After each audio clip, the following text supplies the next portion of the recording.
Brasil acelera a campanha de imunização contra o coronavírus e se aproxima da marca de 108 milhões de doses aplicadas até agora. Ministro da Saúde, Marcelo Queiroga, anuncia que bancários e funcionários dos Correios terão prioridade na vacinação contra a Covid-19. CPI da pandemia recebe a servidora do Ministério da Saúde para falar da compra das vacinas Covaxin, que nega irregularidade. Proposta do governo de incluir vacinas anti-Covid na cobertura dos planos de saúde reacende a polêmica no setor. Organização Mundial da Saúde alerta que ainda faltam quase 17 bilhões de dólares para financiar o combate à pandemia. Petrobras acerta a venda de um bloco de petróleo em Alagoas por 300 milhões de dólares. Apreensão nos Estados Unidos. Tempestade Elsa avança para a Flórida depois de passar por Cuba com ventos fortes. Faltando poucos dias para o início das Olimpíadas, Comitê Olímpico Brasileiro anuncia número recorde de atletas classificados para os Jogos. Agora no Jornal das 22.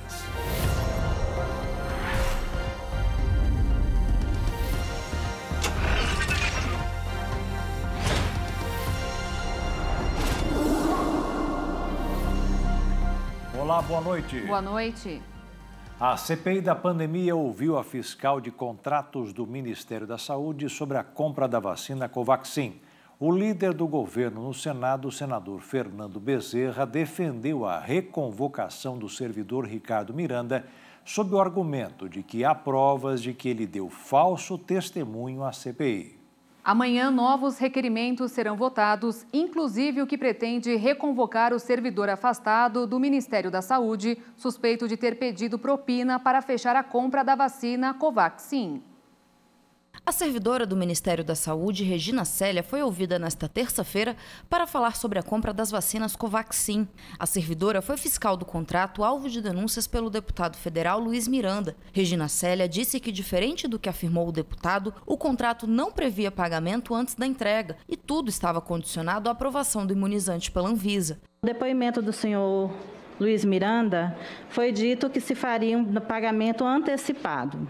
Eu quero deixar claro que a cláusula é muito expressa no que diz respeito à entrega do produto, onde o pagamento só seria feito após a entrega e após a aprovação integral pela Anvisa para uso emergencial e temporário ou registro definitivo. Ou seja, essa aprovação da Anvisa sequer aconteceu.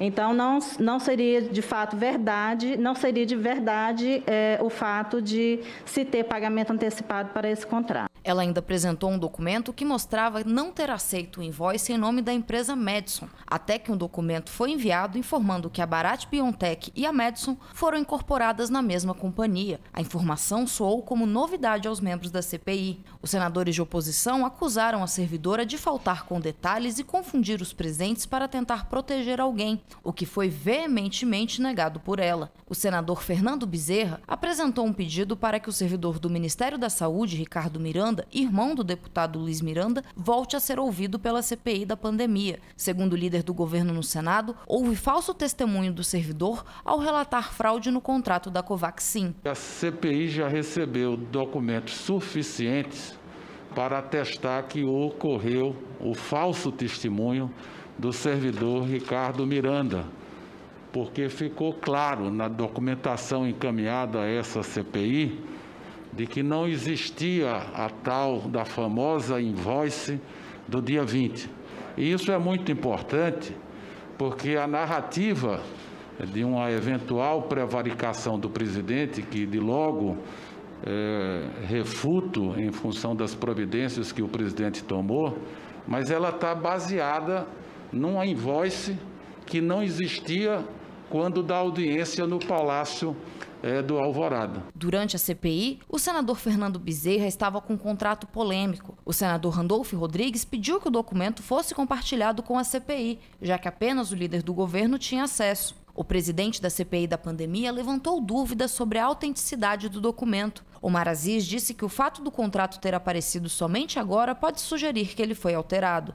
Eu posso estar cometendo aqui uma injustiça, mas pela demora que o ministro Queiroga está fazendo para não mandar o contrato, se eu tivesse maldade no coração, coisa que eu não tenho, eu creio que ele está modificando o contrato para fazer o arranjo aí em relação a essas coisas. Porque esse contrato não foi publicado em lugar nenhum, esse contrato ninguém tem acesso, é muito fácil.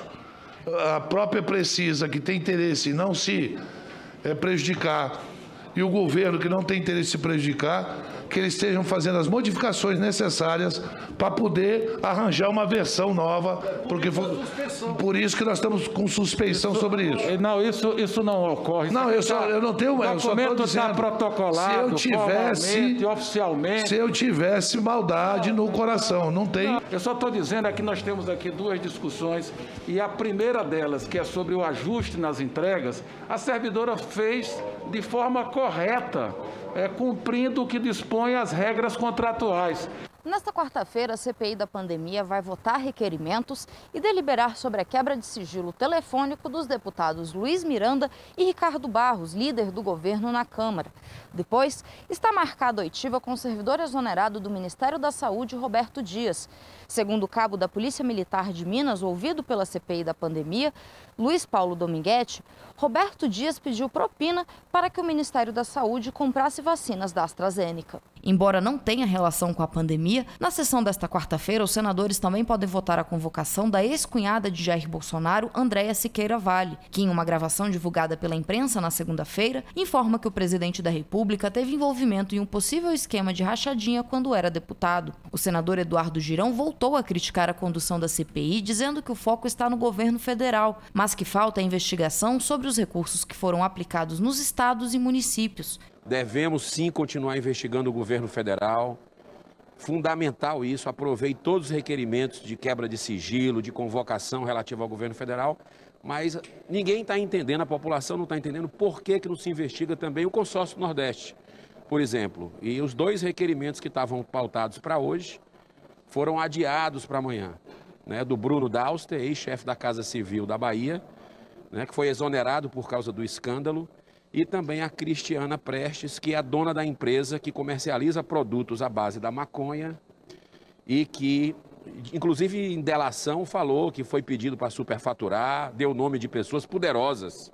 Seguimos agora com informações e números de vacinação no Brasil contra a Covid-19. Nos primeiros 6 meses de campanha, do dia 17 de janeiro até hoje, 6 de julho, o Brasil aplicou 107.626.900 doses, segundo informações coletadas com as Secretarias de Saúde dos Estados e do Distrito Federal. A Câmara dos Deputados aprovou hoje o projeto que permite a quebra de patentes para a produção de vacinas ou medicamentos durante o período de emergências, como a atual crise da Covid-19. Pelo projeto, os detentores das patentes irão receber 1,5% do valor das vendas, já descontados os impostos. Pela medida, que voltará ao Senado por causa de algumas emendas, qualquer empresa habilitada poderá fabricar o remédio. A Organização Mundial da Saúde fez um alerta nesta terça-feira. A entidade diz que falta uma quantia bilionária para combater a Covid-19. A Organização Mundial da Saúde fez os cálculos e chegou à conclusão que ainda faltam quase 17 bilhões de dólares para financiar o combate à pandemia, não só com vacinas, mas também com equipamentos de proteção, exames e tratamentos. Esse valor equivale a 88 bilhões de reais. Os doadores se comprometeram a contribuir com 17,7 bilhões de dólares para o dispositivo chamado de Acelerador de Acesso a Ferramentas para a Covid-19. No entanto, ainda faltam 16,8 bilhões, pouco mais de 8 bilhões com urgência. O dispositivo é uma colaboração global para acelerar o desenvolvimento e a distribuição igualitária de vacinas. De acordo com o balanço da agência France Presse, até 6 de julho, 3,25 bilhões de doses de vacinas foram aplicadas em 216 países e territórios, mas de forma muito desigual. Nos países de alta renda, foram injetadas 84 doses por 100 habitantes, enquanto nos 29 países mais pobres, essa proporção cai para 1 dose por 100 habitantes. A OMS afirma que todos os países terão vacinado pelo menos 10% de sua população em setembro e 40% até o final do ano. Os bancários e os funcionários dos Correios terão prioridade na vacinação contra a Covid-19. Segundo o ministro da Saúde, Marcelo Queiroga, uma nota será divulgada na próxima sexta-feira com os detalhes da medida. O governo decidiu atender ao pedido das duas categorias por causa do constante contato dos profissionais com o público. Brasileiros que cursam medicina no Paraguai estão tomando doses do imunizante da Janssen durante campanha de vacinação em massa na fronteira dos países. Pelo menos 12 mil brasileiros que vieram de praticamente todos os estados cursam medicina em Pedro Juan Caballero, no Paraguai, cidade gêmea de Ponta Porã, no Brasil. Os dois municípios são separados por uma única rua, a linha internacional, com livre trânsito entre os países, formando uma só comunidade transfronteiriça. As universidades paraguaias retomaram as aulas presenciais este ano. Com isso, muitos acadêmicos que estavam na casa da família em outros estados durante a pandemia voltaram à fronteira para estudar e agora ganham um combustível a mais na corrida pelo sonhado diploma. Podem tomar a vacina contra o coronavírus. O sentimento de quem recebe vacina no braço é uma mistura de alívio e esperança. Nossa, uma sensação de alívio, né? Uma sensação de paz que pode trazer a vacina. E agora é um alívio quando a gente viu essa notícia. Sensação de alívio.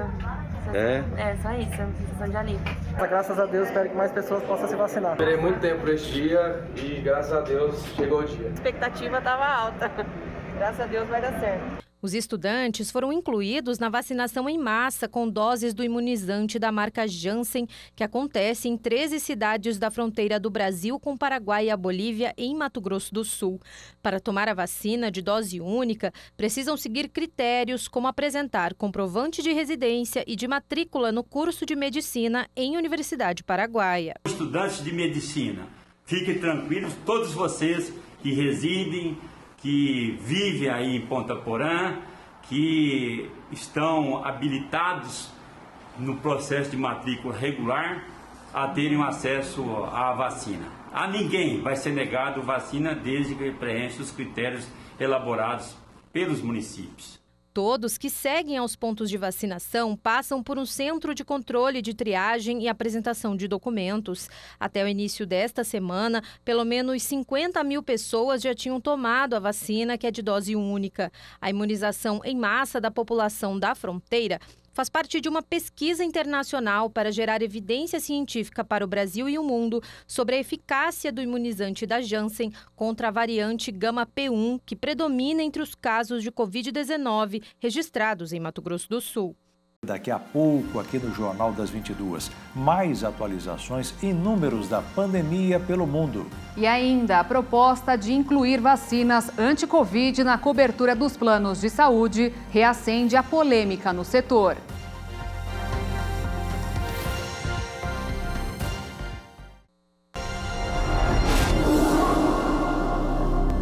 A pandemia do coronavírus castiga a Rússia e a Indonésia. Os dois países registraram nesta terça-feira recordes diários de mortes. É a primeira vez que a Rússia, a quinta nação mais afetada do mundo em número de casos, supera a marca de 700 óbitos diários por coronavírus. O país também registrou 23.378 novos casos em 24 horas, os números mais altos desde meados de janeiro. Desde o início da epidemia, a Rússia acumula mais de 5.600.000 casos de contágio. Nos últimos 8 dias, o país estabeleceu 6 recordes de mortalidade. A luta contra o vírus por uma campanha de imunização que conta com a baixa adesão da população. De acordo com uma pesquisa do Instituto Independente Levada, 54% dos russos não planejam se vacinar. De acordo com números oficiais, a pandemia deixou 139.316 mortos na Rússia até agora. Outro país que sofre com a pandemia é a Indonésia. Nesta terça-feira, Jakarta confirmou 728 mortes por coronavírus em 24 horas, um recorde diário em todo o arquipélago. Autoridades locais ainda acrescentaram que no período foram mais de 31 mil novos casos. Na semana passada, o governo ordenou novas restrições na capital Jakarta, a cidade mais afetada, assim como na ilha de Java e na de Bali. Para evitar aglomerações, o governo tem usado jatos d'água para dispersar as pessoas em festas clandestinas e em bares. O aumento dos casos graves superlotou os hospitais e desencadeou uma corrida para recarregar tanques de oxigênio em várias partes do país. A Indonésia quadruplicou em menos de um mês seu número de contágios diários e tem um balanço total de 2.300.000 casos e mais de 61.000 mortes. Na França, um robô pizzaiolo é visto como uma promessa tecnológica do setor gastronômico ao preparar de forma totalmente autônoma o prato italiano em apenas 5 minutos. Os braços mecânicos deste robô preparam um clássico italiano, dessa vez na França. O dispositivo abre a massa e cobre com molho de tomate. Em seguida é a vez do recheio. Põe para assar e aí está. Pizza preparada por um robô pizzaiolo em até 5 minutos. A invenção é de uma startup francesa que apresentou o mecanismo em um novo restaurante no centro de Paris. O projeto pode ser pioneiro na formação de um exército de futuros chefes robóticos que incorporam cada vez mais habilidades. Aqui estamos, desafio após desafio, após mais de 8 anos de pesquisa e desenvolvimento com a tecnologia criada do primeiro robô pizzaiolo do mundo, completamente autônomo, que recebe desde a encomenda através do terminal até a entrega, tudo em total autonomia. Esta é a segunda loja Pazzi da capital francesa a contar com a tecnologia. A primeira a ser equipada com um robô foi inaugurada em novembro de 2019. Estamos em um processo rápido, com um perfeito controle de tempo e de qualidade, já que temos uma estabilidade oferecida pela robótica.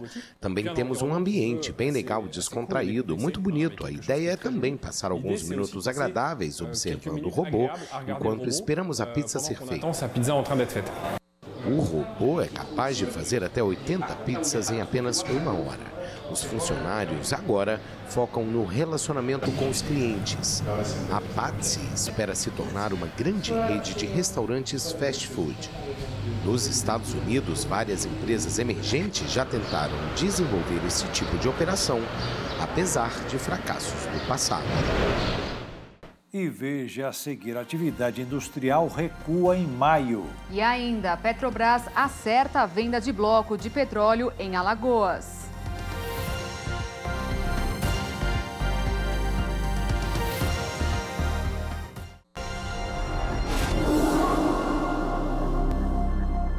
A quantidade de horas trabalhadas na indústria teve queda no mês de maio. De Brasília, Jaqueline Fonseca tem as informações. A atividade industrial apresentou queda no mês de maio, mas segue em patamar elevado. É o que revela a pesquisa da Confederação Nacional da Indústria, divulgada nesta terça-feira.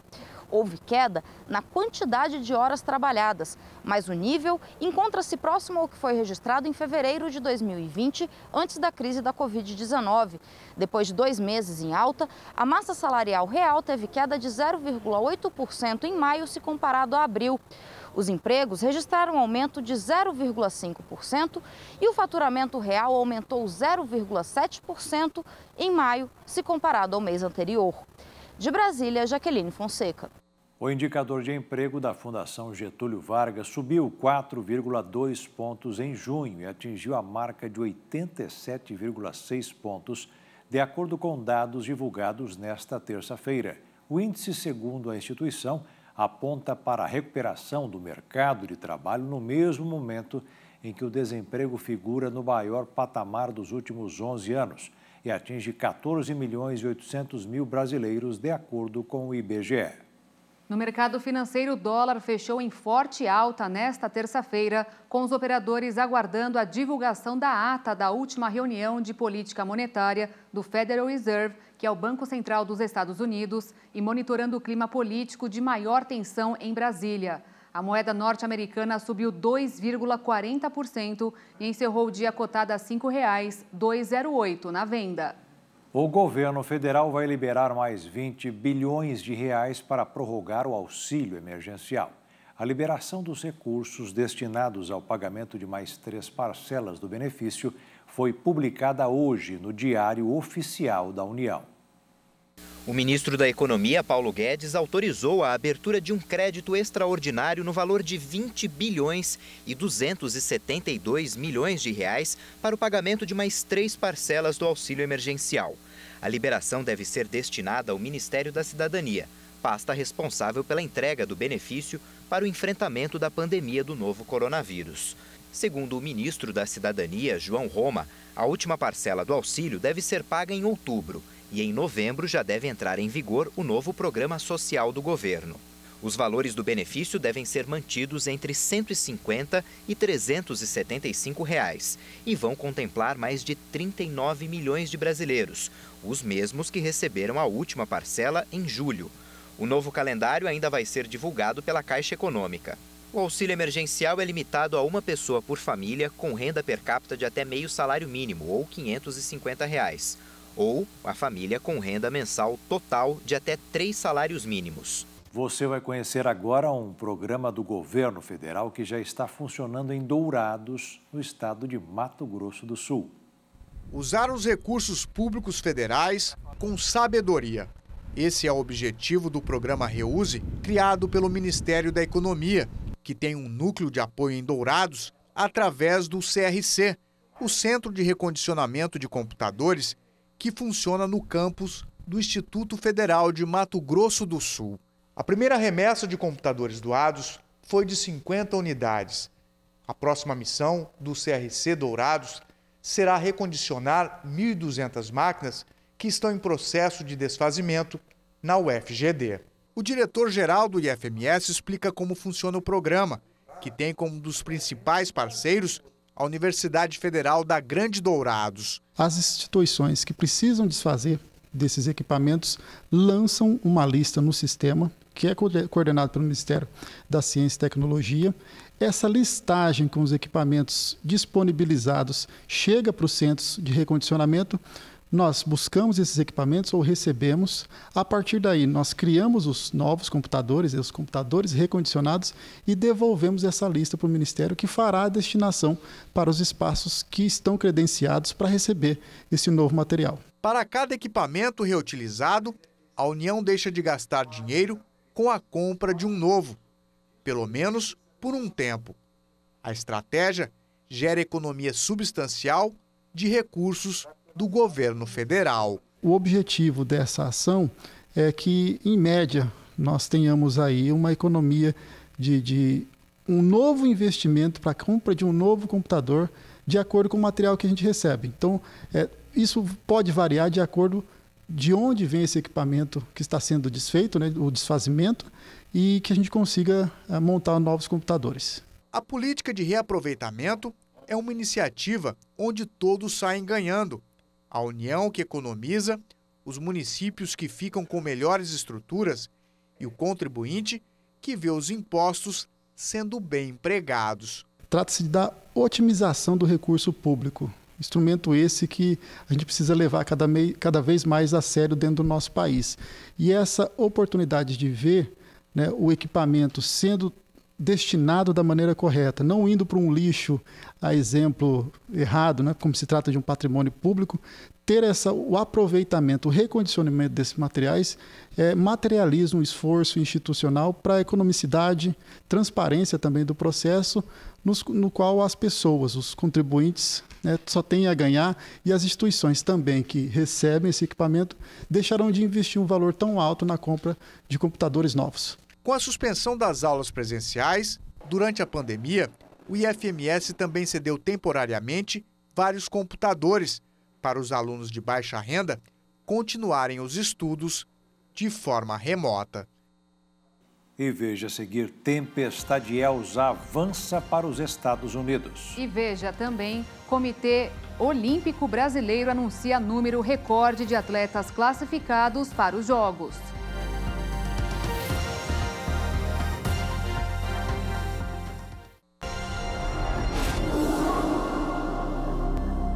A tempestade tropical Elsa avança nesta terça-feira para a Flórida, no sudeste dos Estados Unidos, depois de passar por Cuba com chuvas torrenciais e ventos fortes.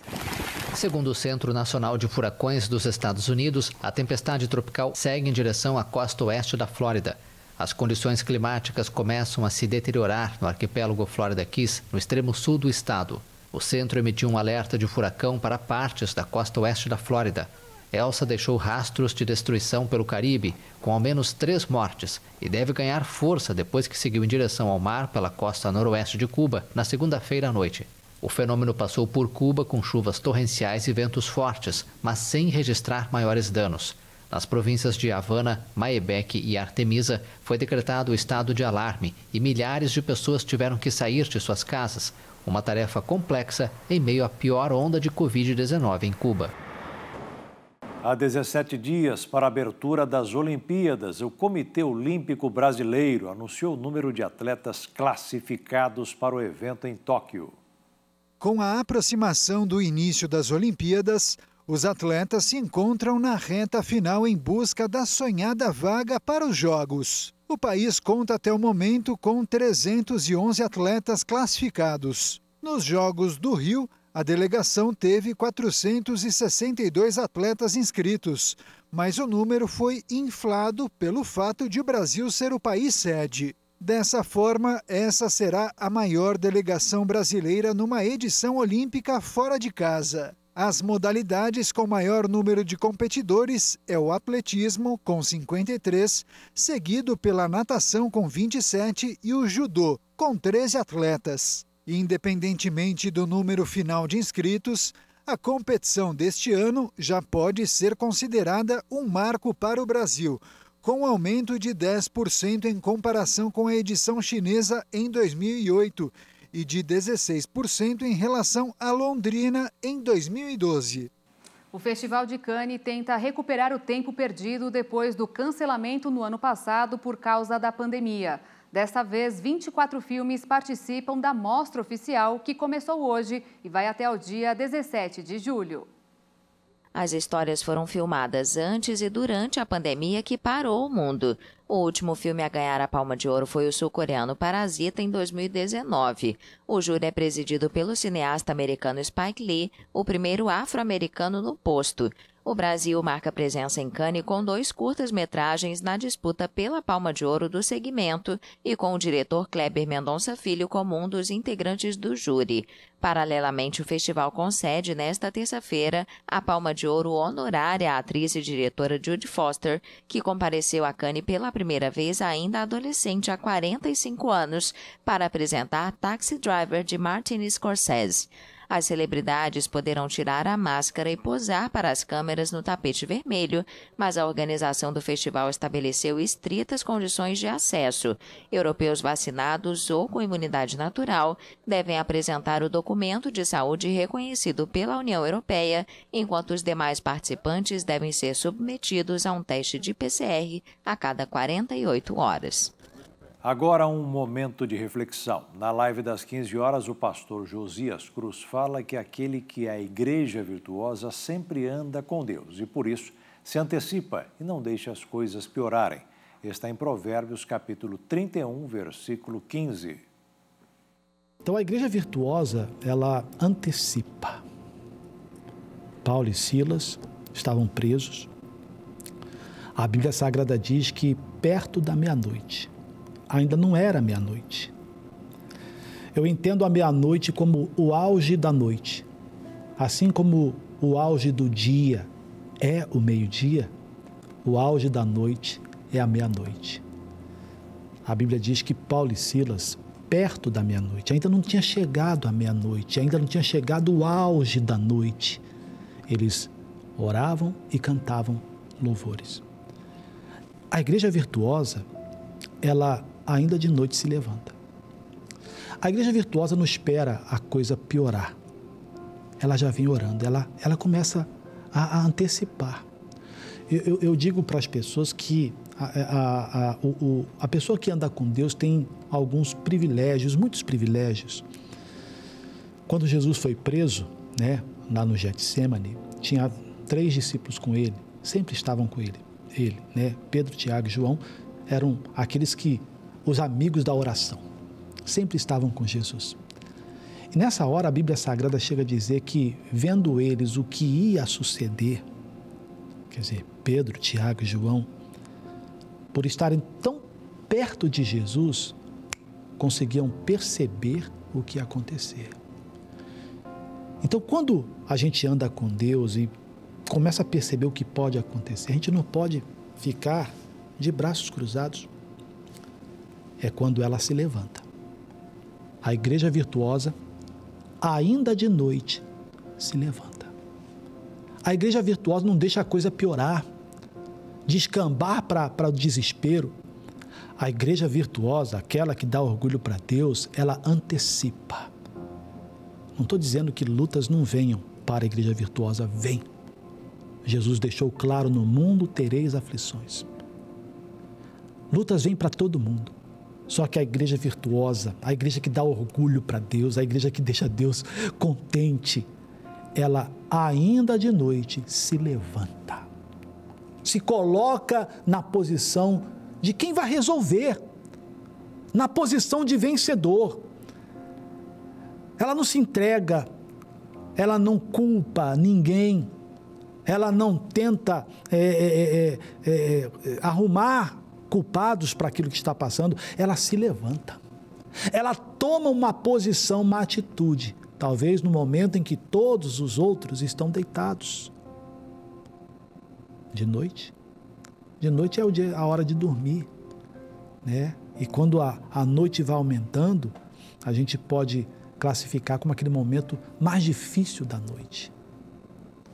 A igreja virtuosa se levanta.